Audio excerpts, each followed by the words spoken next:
bigger company, because I think a lot of people think that uniqueness or being different, it's easier in a smaller business. They might be right, but it's still, it's hard to do.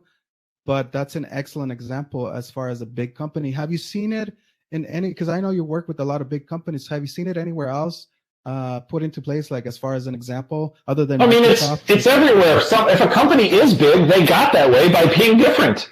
Walmart got there by lower prices. Target got there with better service. Southwest got there with lower prices and better service. On and on and on it goes. McDonald's got there with unhealthy food that's tasty and gets to you really, really fast. But Chick-fil-A got there with healthier food and amazing service that's a little slower and a little higher priced, but it's outrageous service, and it's just better quality food, right? So if any company got big, they got big by having a key differentiation that caused people to stop doing what they were doing and start doing business with them and doing it on a large scale. So no, it is not only for small businesses. And if small businesses ever want to be big, they have to get to that point, right? They have to get to the point where the reason small businesses don't get big is because there's no reason to choose them. I already have a solution. This isn't better enough or different enough for me to make a change. And so nobody ever starts adopting whatever your business is doing.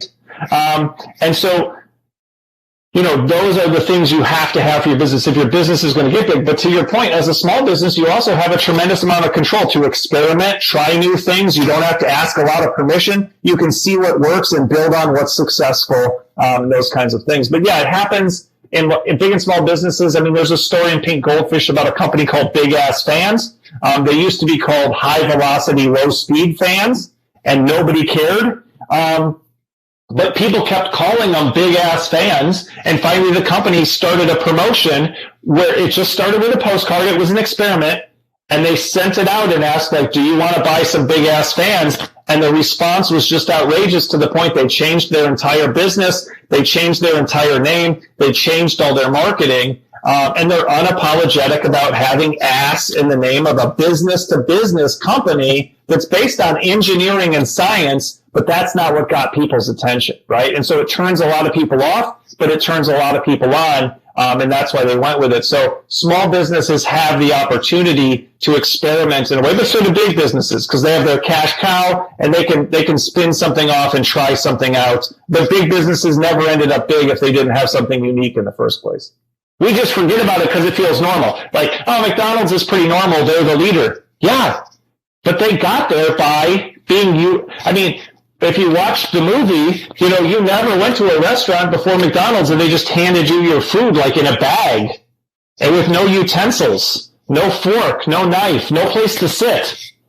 What am I supposed to eat it with your hands? What are you talking about? Sit down and just have it in your lap. We'll bring it to your car. Eat in my car? That's outrageous. So McDonald's feels normal to us now, but it wasn't normal at the time, and that's how they got big. And they still keep winning by being the fastest and being the cheapest. When there's a ton of options, there's no reason McDonald's should still be successful if nobody's been able to do it as fast and as cheap as they do.